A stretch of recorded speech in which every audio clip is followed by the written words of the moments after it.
नमस्कार।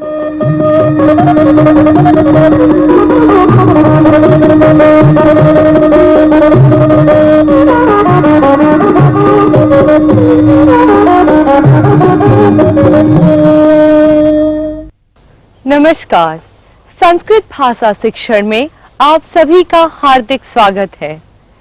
पूर्व पाठों में हमने वर्तमान काल में कर्तरी, कर्मणि और भावे प्रयोग के बारे में जानकारी प्राप्त की। इस पाठ में उसी का अनुवर्तन करेंगे।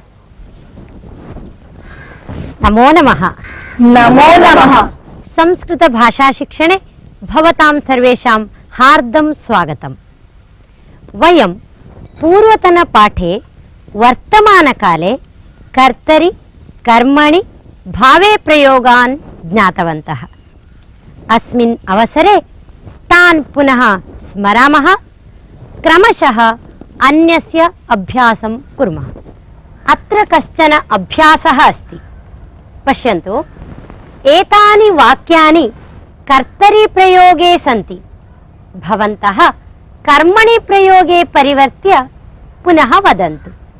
अहं वाक्यं वदामि, अनन्तरं परिवर्त्य वदन्तु।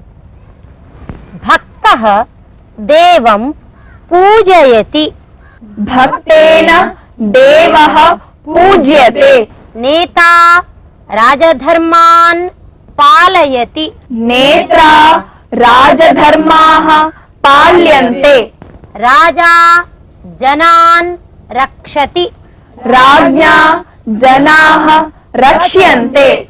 कर्मचारिणः कर्म कुर्वन्ति। कर्मचारिभिः कर्म क्रियते। कर्मचारिभिः कर्म क्रियते। वदन्तु। कर्मचारिभिः कर्म क्रियते। विद्यार्थिनः गुरून् पूजयन्ति। विद्यार्थिभिः गुरवः पूज्यन्ते। अप्सराः इन्द्रं तोषयति। अप्सरसा इन्द्रः तोष्यते। नागरिकाः कर्तव्यानि आचरन्ति। नागरिकैः कर्तव्यानि आचर्यन्ते। जनाः व्यवहारं कुर्वन्ति।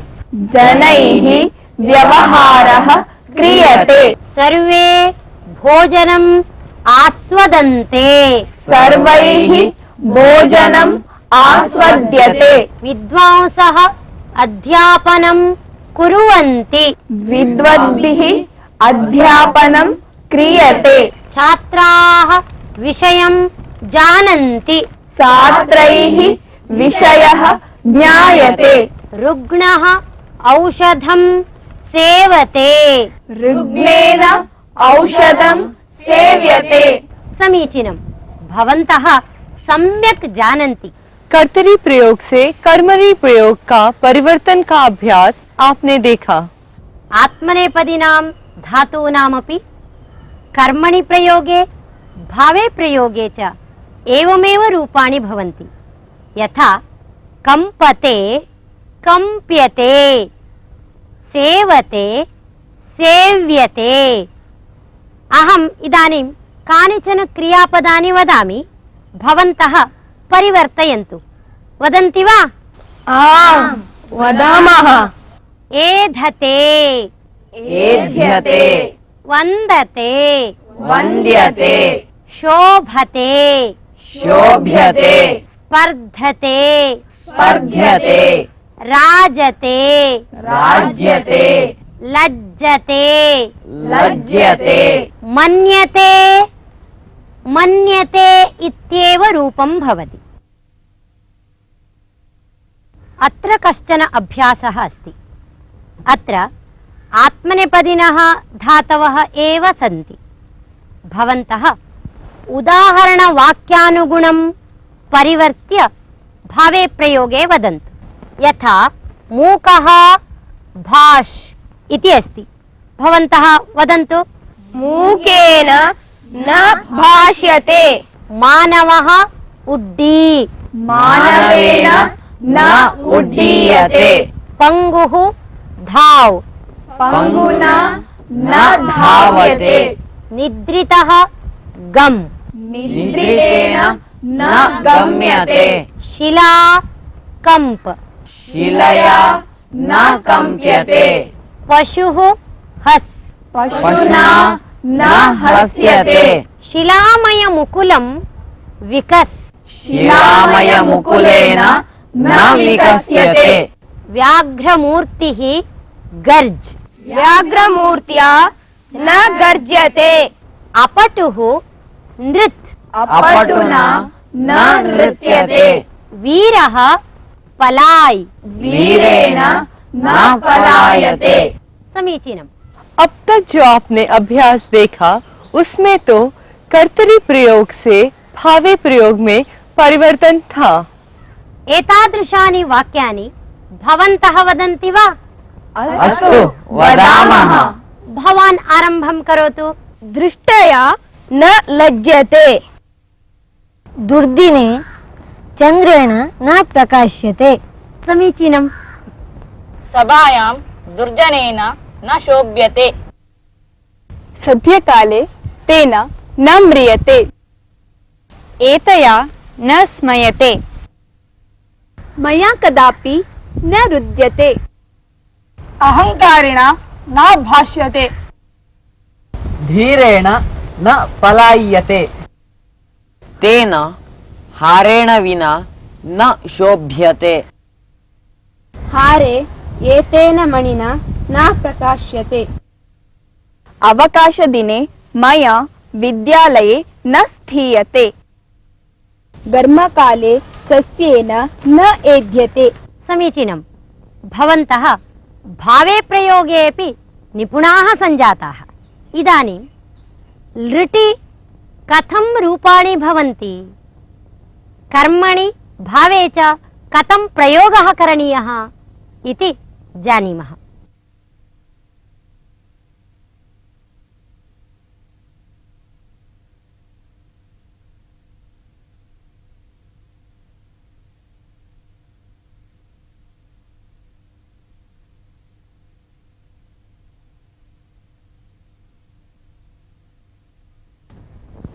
एतानि रूपाणि लृटि परस्मैपदिनां रूपाणि। एतेषाम् अपि कर्मणि प्रयोगे भावे प्रयोगे च रूपाणि भवन्ति, किन्तु अधिकः भेदः न भवति। यथा पठिष्यति,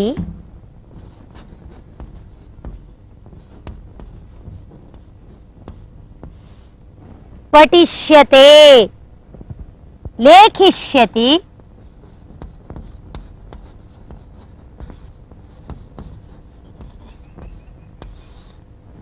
लेखिष्यते,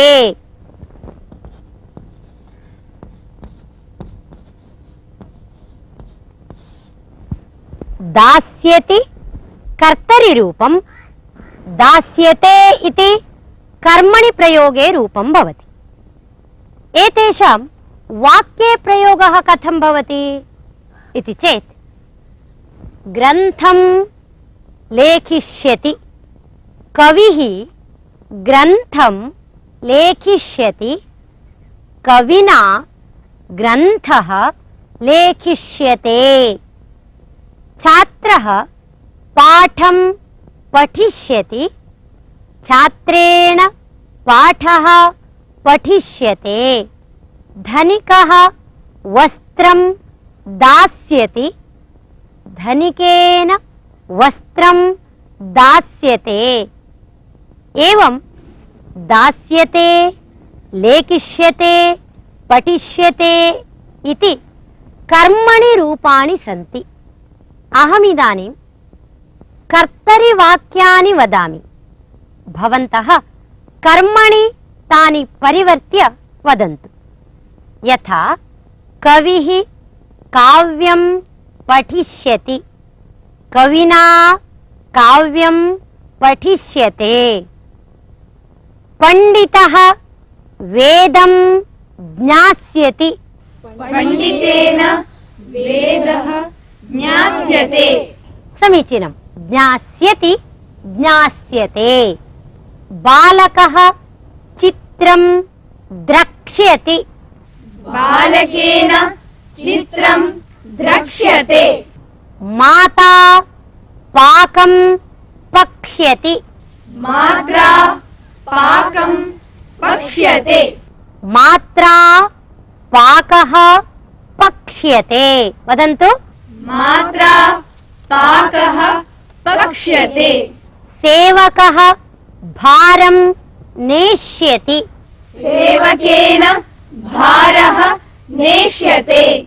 ग्रन्थकारः लेखनीं क्रेष्यति। ग्रन्थकारेण लेखनी क्रेष्यते। तन्तुवायः वस्त्रं नेष्यति। तन्तुवायेन वस्त्रं नेष्यते। सेवकः कार्याणि करिष्यति। सेवकेन कार्याणि करिष्यन्ते। करिष्यन्ते। पुनः वदन्तु। सेवकेन कार्याणि करिष्यन्ते। वृद्धः पत्रिकाः पठिष्यति। वृद्धेन पत्रिकाः पठिष्यन्ते। सः धनं चोरयिष्यति। तेन धनं चोरयिष्यते। सा रूप्यकाणि गणयिष्यति। तया रूप्यकाणि गणयिष्यन्ते। एषः अध्ययनं करिष्यति। एतेन अध्ययनं करिष्यते। गायकः सङ्गीतं श्रोष्यति। गायकेन सङ्गीतं श्रोष्यते। सा पत्राणि लेखिष्यति। तया पत्राणि लेखिष्यन्ते। शिक्षकः पाठान् पाठयिष्यति। शिक्षकेन पाठाः पाठयिष्यन्ते। समीचीनम्। इदानीं भवन्तः लृटि वाक्यानि वदन्तु। कर्मणि प्रयोगे एव। भवान् वदतु। रक्षकेन शत्रवः जेष्यन्ते। पित्रा पुत्रः नेष्यते। कन्याभिः पुष्पाणि चेष्यन्ते। मया देवः नौष्यते। अधिकारिणा कर्मकराः नियोजयिष्यन्ते। धर्मेण पापं चेत्स्यते। श्रोतृभिः कथां श्रोष्यते। श्रोतृभिः कथा श्रोष्यते। श्रोतृभिः कथा श्रोष्यते। महिलया आभूषणानि क्रेष्यन्ते। छात्रैः प्रश्नाः प्रक्ष्यन्ते। त्वया फलानि खादिष्यन्ते। तेन लेखन्यः स्थापयिष्यन्ते। अस्माभिः श्लोकाः पठिष्यन्ते। समीचीनम्। इदानीम् अन्यमेकम् अभ्यासं कुर्मः। भवत्सु एकैकेन अपि अग्रे किं करिष्यते इति वदन्तु। भवान् वदतु। मया संस्कृतसेवा करिष्यते। मया संशोधनं करिष्यते। मया नाटकानि रचयिष्यन्ते। मया काव्यानि लेखिष्यन्ते। मया समाजसेवा करिष्यते। मया विदेशाः गमिष्यन्ते। मया वैद्यकीयं पठिष्यते। उत्तमम्। भवद्भिः अन्यविध अभ्यासाः अग्रे करिष्यन्ते। कर्तरी, कर्मणि और भावी प्रयोग जैसे लट लकार में होते हैं वैसे ही अन्य लकारों में भी होते हैं। वयमिदानीम् एकं सुभाषितं शृणुमः।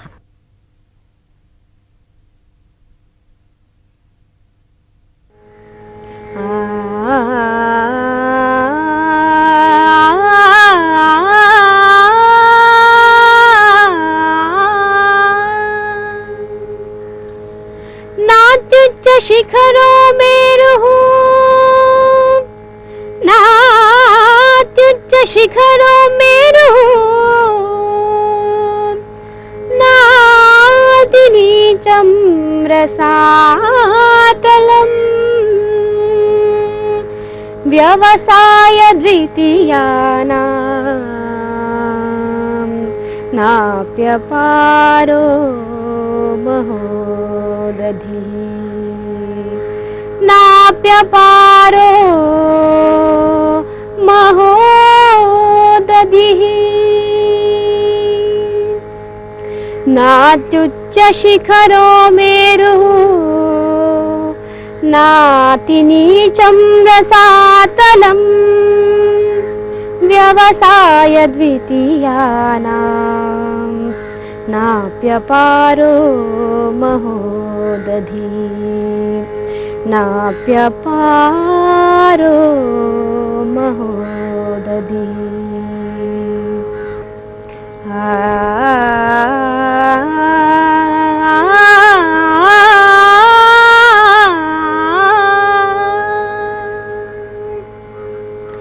नात्युच्च शिखरो मेरुः नात्युच्च शिखरो मेरुः नातिनीचं रसातलम् व्यवसाय द्वितीयानां नाप्यपारो महोदधिः नाप्यपारो महोदधिः। श्रुतस्य सुभाषितस्य अर्थः एवमस्ति। उद्यमशीलानां किमपि असाध्यं नैव भवति। उद्यमशीलाः यत्किमपि साधयितुं प्रभवन्ति एव। तेषां दृष्ट्या मेरुः पर्वतः अपि अत्युच्चः न, रसातलम् अपि अगम्यम् अतिनीचं च न, समुद्रः अपि अपारः न। एवं मेरोः आरोहणं, रसातलगमनं, समुद्रतरणं चापि एते कर्तुं शक्नुवन्ति एव। सुभाषित का अर्थ, जो व्यक्ति उद्यमशील होता है उसके लिए मेरु पर्वत भी अत्युच्च नहीं होता, रसातल भी अगम्य या अति नीच नहीं होता, महासमुद्र भी अपार नहीं होता। कहने का तात्पर्य यह है कि उद्यमशील व्यक्ति कुछ भी कर सकता है।